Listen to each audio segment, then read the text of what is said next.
Assalamualaikum warahmatullahi wabarakatuh. Kembali lagi dengan saya Vivi Novitasari. Hari ini kita akan belajar di tugas belajar di luar kelas hari ke-20.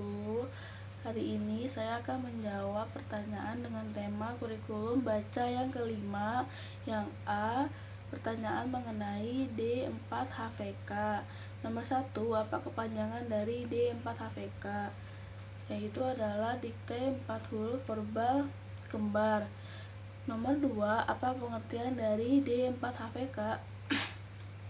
D4HVK adalah pengucapan suatu kata yang bersuku kata kembar tanpa diperlihatkan huruf simbolnya. Pada tahap ini, penekanannya adalah pada bunyi suatu kata yang bersuku kata kembar.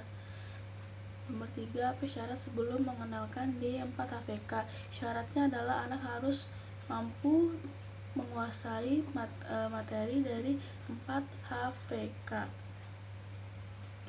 Nomor 4, apa tujuan utama dan tujuan khusus dari D4HVK? Tujuan utamanya adalah agar anak menyukai dan tertarik dengan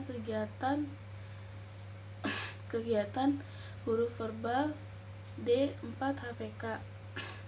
Tujuan khususnya adalah agar anak terampil dalam menyebutkan susunan huruf kata kembar tanpa diperlihatkan huruf simbolnya. Nah, yang paling penting adalah tujuan utamanya dulu, karena tujuan utamanya itu adalah kita ingin menumbuhkan minat belajar dan minat baca pada anak, yaitu dengan cara kita harus membuat anak menyukai kegiatan baca dan baca itu sendiri. Jadi tujuan utama bisa kita dahulukan terlebih dahulu, kemudian jika tujuan utama sudah tercapai, kita bisa mengarahkan anak untuk menuju ke tujuan khususnya. Nomor 5, bagaimana cara motivator mengenalkan D4HVK? Caranya itu juga bisa dengan menggunakan berdialog menggunakan bahasa Bimba.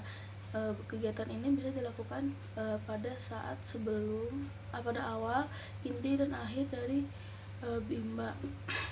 Pada awal dan akhir kita bisa mengarahkan secara dengan klasikal atau berbarengan dengan teman-temannya.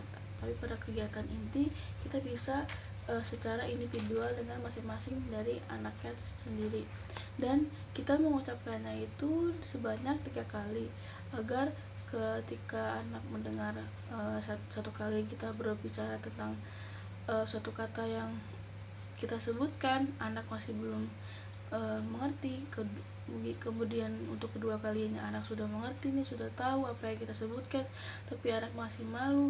Lalu yang ketiga kali kita bisa menyebutkan lagi dan anak bisa mengikuti dengan apa yang kita sebutkan dari kata yang kita sebutkan tersebut. Kemudian juga caranya juga bisa dengan bernyanyi lagu Labimba. Dengan lagu Labimba ini kegiatannya bisa dilakukan di awal dan akhir dari kegiatan inti. Jadi untuk katanya bisa kita ganti dengan kata yang kembar ini, misalkan mama, papa, bobo, atau dede, mimi, susu, seperti itu. Kita sebagai motivator harus mengajak anak untuk berperan aktif dalam kegiatan bernyanyi ini juga. Kemudian caranya juga bisa dengan bercerita. Jadi kita bercerita dengan medianya adalah buku cerita. Jika di dalam ceritanya itu ada gambar yang hurufnya itu adalah kembar, kita bisa mengejanya diselingi dalam kita bercerita. Misalkan ada gambar gigi atau gambar kotak susu, kita bisa mengejanya susu, atau ada gambar mama, ada gambar papa, seperti itu. Lalu kita juga bisa cara dengan berdongeng. Ini bisa kita gunakan dengan menggunakan boneka tangan atau tidak menggunakan boneka tangan. Jadi medianya adalah dengan tanpa media gambar. Jadi kita menggunakan visualnya itu adalah dengan boneka tangan, atau kita dengan bercerita secara verbal saja. Seperti itu. Juga bisa caranya dengan memperkenalkannya dengan permainan. kita bisa menggunakan medianya adalah media gambar. Kita bisa menstimulus anak dengan siapa yang tahu ini gambar apa, lalu jika anak sudah bisa menyebutkan itu benda apa, kita bisa mengarahkan untuk mendikte bagaimana susunan huruf dari benda yang kita perlihatkan. Yang perlu digarisbawahi di dalam kegiatan tadi di atas itu adalah kita harus memperhatikan nih bagaimana ekspresi anak, apakah sudah semangat, apakah sudah senang, apakah sudah antusias selama kegiatan yang kita berikan.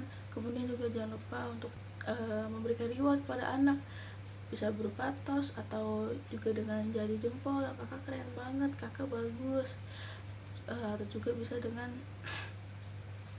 kita evaluasi juga nih kognitifnya, kemampuannya, yaitu selama 10 menit sekali bagaimana perkembangan dari anak dengan apa yang kita sebutkan selama kegiatan pembelajaran. Kemudian nomor 6, tahap selanjutnya setelah D4 HVK. Tahap selanjutnya adalah D4 HVS. Tapi ada syaratnya karena disitu ada garis tebal, yaitu sebelum ke D4 HVS kita harus bisa terampil di 4 HVS. Kemudian pertanyaan yang B mengenai D4 HVS. Apa kepanjangan dari D4 HVS? D4 HVS adalah dikte 4 huruf verbal sederhana. Nomor 2, apa pengertian dari D4 HVS? Yaitu pengucapan susunan huruf dari suatu kata yang memiliki dua suku kata berbeda tanpa memperlihatkan huruf simbolnya. Di tahap ini adalah kita lebih menekankan pada bagaimana bunyi dari dua suku kata yang berbeda ini. Nomor 3, apa syarat sebelum mengenalkan D4 HVS? Syaratnya itu adalah harus mampu dan terampil di D4 HVK dan 4 HVS. Nomor 4, apa tujuan utama dan tujuan khusus dari D4 HVS? Itu adalah agar anak menyukai dan tertarik pada kegiatan permainan verbal D4 HVK. Tujuan khususnya adalah agar anak mengerti bagaimana bunyi dari huruf verbal yang suku katanya itu berbeda. Kemudian nomor 5, bagaimana cara motivator mengenalkan D4 HVS? Caranya sama, bisa dengan berdialog dengan bahasa Bimba. Jadi kita mengarahkan pada awal kegiatan awal kelas, kita mengarahkan bagaimana mengarahkan pada dialog umum terlebih dahulu. Kemudian kita bisa mengarahkan anak untuk ke materi atau kata yang mau kita ajarkan pada anak. Kemudian kita juga bisa mengucapkannya itu dengan 3 kali, yaitu yang pertama pasti anak masih asing dengan kata-kata yang kita sebutkan, yang kedua anak masih malu, yang ketiga diharapkan anak bisa mengikuti kata yang kita sebutkan karena anak sudah mendengarkan sebanyak 2 kali ya. Jadi kita selama berdialog mengenalkan kata yang mau kita perkenalkan, kita harus mengulangi selama 3 kali. Kemudian cara yang kedua bisa dengan cara bernyanyi lagu Labimba. Nah, dalam kegiatan Labimba ini, menyanyikan lagu Labimba ini, kegiatannya bisa dilakukan di awal dan akhir kelas. Nah, selama kegiatan ini kita bisa mengganti kata di refnya itu dengan kata yang mau kita ajarkan. Misalkan mama beli susu atau papa beli roti, seperti itu. Nah, jadi kita sesuaikan dengan kata yang mau kita perkenalkan kepada anak. Kemudian cara yang ketiga bisa dengan cara bercerita dengan media buku gambar. Jadi ketika di dalam buku gambar itu ada gambar atau ilustrasi yang menunjukkan kata huruf sederhana ini yang dua suku kata yang berbeda, kita bisa mengejanya atau kita bisa mengajak anak untuk mengeja atau membaca itu dengan lantang. Jadi anak bisa lebih menstimulus karena ada gambar yang kita berikan, ada gambar yang kita perlihatkan. Kemudian juga bisa caranya dengan bisa juga berdongeng. Kita dengan medianya bisa dengan boneka tangan atau dengan tidak menggunakan boneka tangan. Kemudian juga dengan cara bisa juga dengan berpermainan, yaitu kita bisa menggunakan medianya adalah media gambar. Kita menunjukkan nih gambarnya dengan pertama kita harus menstimulus siapa yang tahu ini gambar apa. Nah kemudian kita mengajak anak untuk bagaimana nih susunan kata dari huruf verbal sederhana yang dua suku katanya ini adalah berbeda, seperti itu. Kemudian nomor 6, apa tahap selanjutnya setelah D4 HVS? Selanjutnya itu adalah D5 HVS, tapi di sini ada garis tebalnya. Jadi sebelum kita ke D5 HVS, kita juga harus bisa 5 HVS dan D4 HVS. Kemudian yang C, pertanyaan mengenai D5 HVS. Apa kepanjangan dari D5 HVS? Yaitu adalah dikte 5 huruf verbal sederhana. Nomor 2, apa pengertian dari D5 HVS?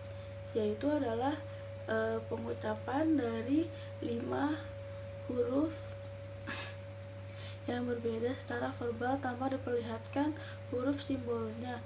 Dan di sini di tahap ini kita melakukan penekanan pada bunyi dari bagaimana jika 5 huruf ini diverbalkan. Kemudian nomor 3, apa syarat sebelum mengenalkan D5 HVS? Syaratnya adalah harus menguasai dan terampil di D4 HVS dan di 5 HVS. Nomor 4, apa tujuan utama dan tujuan khusus dari D5 HVS? Tujuan utamanya adalah agar anak menyukai kegiatan verbal D5 HVS. Tujuan khususnya adalah agar anak mampu membunyikan, agar anak mampu mengerti dan terampil dari suatu kata yang terdiri dari 5 huruf. Nomor 5, bagaimana cara motivator mengenalkan D5 HVS? Caranya sama, yaitu dengan berdialog umum dengan bahasa bimba. Jadi kita mengarahkan anak saat kegiatan awal percakapan umum terlebih dahulu. Jika kita sudah menarik anak nih, anak sudah tertarik dengan kegiatan yang mau kita ajarkan, kita bisa mengarahkan ke bagaimana 5 huruf verbal ini kita perkenalkan. Misalkan yang ada terdekat di kita, misalkan makan, kita bisa memverbalkan kata makan sebanyak 3 kali, yaitu agar anak lebih percaya diri ketika kita sebutkan sebanyak 5 kali, karena anak pasti masih asing jika kita cuma mendengarkan sebanyak 1 kali atau 2 kali. Kemudian kita bisa juga dengan cara bernyanyi lagu labimba. Kemudian juga bisa dengan bercerita dengan buku cerita. Kemudian juga bisa dengan berdongeng dan bisa juga dengan permainan. Kemudian nomor 6, apa tahap selanjutnya setelah D5 HVS? Tahap selanjutnya adalah B1D, tapi disitu ada garis tebalnya. Jadi sebelum ke B1D kita harus bisa nih anak harus mampu untuk B1C dan di D5 HVS nya.